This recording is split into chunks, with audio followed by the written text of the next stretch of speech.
आज की तमाम बड़ी खबरें नॉन स्टॉप न्यूज में।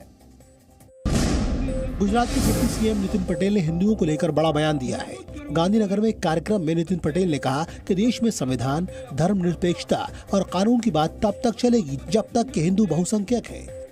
જ્યાં સુધી આ દેશમાં હિન્દુઓની બહુમતી છે ત્યાં સુધી બંધારણ, ત્યાં સુધી કાયદો, ત્યાં સુધી બિન સાંપ્રદાયિકતા આ વાતો કરનારા કરશે। नितिन पटेल के बयान पर विवाद शुरू हो गया है। एनसीपी नेता माजिद मेमन ने कहा कि सभी धर्मों को समान समझने से ही धर्मनिरपेक्षता चलती है। लोकतंत्र में धर्मनिरपेक्षता का स्थान धर्मों को बराबर समझने से चलता है, वरना नहीं हो पाएगा। वहीं शिवसेना ने कहा कि ऐसे बयान पब्लिसिटी के लिए दिए जाते हैं। नितिन पटेल जी गुजरात के उप मुख्यमंत्री होंगे, लेकिन न वो कानून बदली कर सकते हैं देश के, ना वो संविधान बदली कर सकते। ये सब पब्लिसिटी के लिए बयान दिया जाता है। कृषि कानून के विरोध में हरियाणा के करनाल में प्रदर्शन कर रहे किसानों पर पुलिस ने लाठीचार्ज किया, जिसमें कई किसान घायल हो गए। कई आंदोलनकारी किसानों को चोटें आई हैं। बसताड़ा टोल प्लाजा के पास किसान प्रदर्शन कर रहे थे। जानबूझ के नाटक कर रहे हैं ये पुलिस वाले। कभी कह देते हैं तुम्हारे एक आदमी ने गाड़ी दी, हमने इसलिए लाठीचार्ज कर दिया। झूठ बोल रहे हैं जानबूझ के। किसान नेताओं ने इसे खूनी लाठीचार्ज बताया है। किसानों के ऊपर लाठीचार्ज करा, वे पूरे वीडियो वाल हुए हैं, जो अधिकार ने ऑर्डर दिए हैं किसान, और अगर बच्चे किसानों पर अत्याचार हो तो ये तो कौन से एक अत्याचार है किसानों पर। वायनाड से कांग्रेस सांसद राहुल गांधी ने ट्वीट कर लाठीचार्ज का विरोध किया और लिखा कि किसानों का खून बहाया है, हिंदुस्तान का सर शर्म से झुकाया है। देश और हरियाणा की सत्ता आज दानवों के हाथ में आ गई है, जो विधाता, अन्नदाता, किसान के आत्मा और शरीर को लहूलुहान करने में लगे हैं। लाठीचार्ज के विरोध में किसान संगठनों ने कई जगहों पर हाईवे को जाम किया है। किसानों ने कालका जीरकपुर हाईवे पर सूरजपुर टोल प्लाजा और साथ ही अंबाला और हिसार हाईवे को भी बंद कर दिया है। ये पुलिस की गुंडागर्दी है, सरकार की गुंडागर्दी है और इसका हमें डट कर मुकाबला करना है। यूपी के कुख्यात अपराधी मुख्तार अंसारी के भाई सिबगतुल्लाह अंसारी समाजवादी पार्टी में शामिल हो गए हैं। पार्टी अध्यक्ष अखिलेश यादव की मौजूदगी में सिबगतुल्लाह अंसारी ने समाजवादी पार्टी की सदस्यता ली। जी न्यूज़ से बात करते हुए सिबगतुल्लाह अंसारी ने कहा कि यूपी में बीजेपी को हराने के लिए वो समाजवादी पार्टी में शामिल हुए हैं। जो प्रदेश में सरकार चल रही है तानाशाहों की, फासिस्टों की, उसने हर एक को मजबूर कर दिया है। उन्हें हटाने के लिए, उनकी सत्ता से निजात पाने के लिए माननीय अखिलेश यादव जी के साथ खड़े हुआ जाए। इस मौके पर अखिलेश यादव ने साल 2022 में यूपी में सरकार बनाने का दावा किया कि आने वाले समय में जो चुनाव होने जा रहा है, आप सब लोगों के आ जाने के बाद एक बार फिर बहुमत की सरकार समाजवादी पार्टी बनाने जा रही है।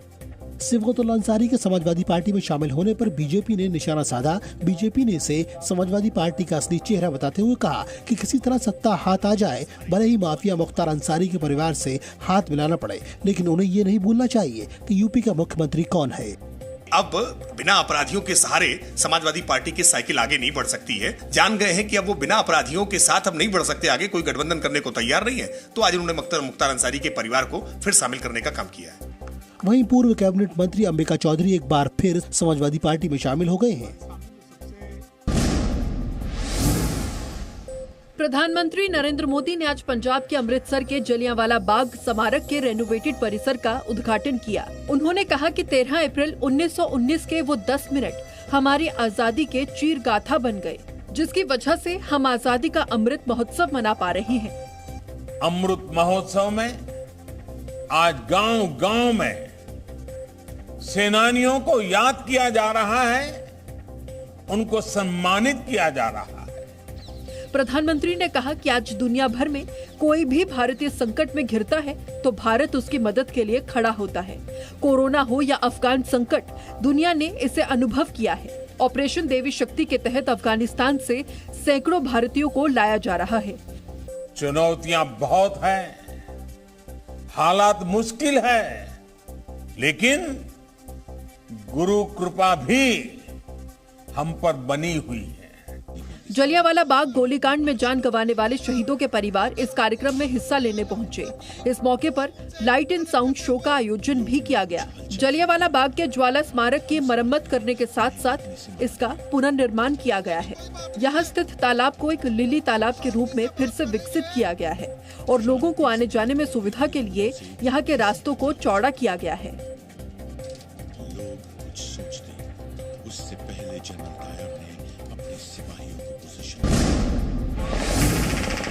काबुल एयरपोर्ट के एंट्री गेट के करीब आज फिर फायरिंग हुई है। चश्मदीदों के मुताबिक ऐसा लग रहा था कि भीड़ को तितर-बितर करने के लिए तालिबान ने फायरिंग की हो। इससे पहले अमेरिका ने फिर से ब्लास्ट की चेतावनी जारी कर अपने नागरिकों से काबुल एयरपोर्ट के कई गेट से दूर रहने को कहा था। वहीं काबुल एयरपोर्ट पर ISIS-K के आत्मघाती हमले के 36 घंटे के भीतर अमेरिका ने बदला लेने का दावा किया है। अमेरिका ने अफगानिस्तान के नांगरहार प्रांत में ISIS-K के ठिकानों पर ड्रोन से हमला किया है। अमेरिकी सेना के सेंट्रल कमांड का दावा है कि इस हमले में काबुल हमले का मास्टरमाइंड मारा गया है। अफगानिस्तान के पूर्व उपराष्ट्रपति अमरुल्लाह सालेह ने ट्वीट कर पूरी दुनिया से आतंकवाद के खिलाफ मजबूती से खड़े होने की अपील की है। वहीं जम्मू कश्मीर के DGP ने कहा है कि अफगानिस्तान में तालिबान के कब्जे को देखते हुए कश्मीर में हालात खराब नहीं होने देंगे। उन्होंने कहा कि सुरक्षा बल आतंकवादियों और उनके समर्थकों के खिलाफ सख्त कार्रवाई करेंगे। देखिए, ऐसा है कि ये एक सिलसिला ऐसा जो काम पुलिस का फोर्सेस का जी बराबर चल रहा है। हमारी कोशिश रहती है कि जो भी अमन और कानून के रास्ते के खिलाफ चलता है उसके खिलाफ सख्त से सख्त कार्रवाई हो। पंजाब कांग्रेस में बची कलह के बीच पंजाब कांग्रेस प्रभारी हरीश रावत ने राहुल गांधी से मुलाकात की। राहुल गांधी के आवास पर दोनों के बीच बातचीत हुई। हरीश रावत ने राहुल गांधी को स्थिति की रिपोर्ट सौंप दी है। उन्होंने कहा है कि पंजाब कांग्रेस में सब एकजुट हैं। सब लोग बहुत शिष्ट लोग हैं, बहुत जानते हैं क्या करना है और ठीक है, अपने अपने कहने का अंदाज हो सकता है। उसको बगावत कहना जो है उनके साथ ज्यादती। कोयला घोटाले में ममता बनर्जी के भतीजे अभिषेक बनर्जी की मुश्किलें बढ़ सकती हैं। प्रवर्तन निदेशालय ने TMC सांसद अभिषेक बनर्जी और उनकी पत्नी रुजिरा को पूछताछ के लिए बुलाया है। प्रवर्तन निदेशालय ने अभिषेक बनर्जी की पत्नी रुजिरा को पूछताछ के लिए 1 सितंबर को बुलाया है, जबकि अभिषेक बनर्जी को 6 सितंबर को हाजिर होने के लिए कहा है। साथ दोनों से बैंक डिटेल भी मांगी है।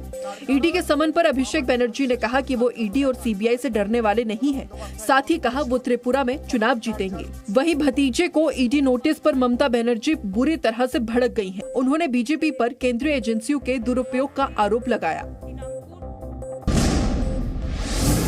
राष्ट्रपति रामनाथ कोविंद ने आज गोरखपुर में महायोगी गोरखनाथ विश्वविद्यालय का उद्घाटन किया। इस मौके पर राष्ट्रपति ने गोरखपुर को सिद्ध योगियों के सर्वोच्च पीठ बताया और कहा कि पूरा विश्वास है कि महायोगी गोरखनाथ विश्वविद्यालय नई शिक्षा नीति को आत्मसात करेगा। हमारे विद्यार्थी ज्ञान व विचार की हमारी प्राचीन और सनातन परंपरा को आगे ले जाने में पूरी तरह सक्षम है। साथ ही राष्ट्रपति ने कहा गोरखपुर सिटी ऑफ नॉलेज की ओर बढ़ रहा है। उन्होंने कहा कि स्वामी विवेकानंद कहते थे कि उन्हें ऐसी शिक्षा चाहिए जिससे चरित्र बने, मानसिक बल बढ़े, बुद्धि का विकास हो और जिससे मनुष्य अपने पैरों पर खड़ा हो सके। शिक्षा से चरित्र निर्माण होना चाहिए। शिक्षार्थियों में नैतिकता, तार्किकता, करुणा और संवेदनशीलता विकसित की जानी चाहिए और साथ ही उन्हें रोजगार के लिए सक्षम बनाना चाहिए। इस मौके पर मुख्यमंत्री योगी आदित्यनाथ ने कहा कि उन्हें विश्वास है कि ये यूनिवर्सिटी संस्थापकों के भावना के अनुरूप काम करेगा। ये गोरखनाथ विश्वविद्यालय यह दुनिया के सबसे प्राचीन ग्रंथ कहे जाने वाले ऋग्वेद के इस मंत्र को अपने जीवन का हिस्सा बना करके उसमें आत्मसात होते हुए हम लोक मंगल के लिए, लोक कल्याण के लिए अपने आप को समर्पित करते हुए कार्य करेंगे। राष्ट्रपति कल अयोध्या दौरे पर जाएंगे, जहां वे हनुमानगढ़ी और रामलला के दर्शन करेंगे। साथ ही रामायण कॉन्क्लेव की शुरुआत करेंगे।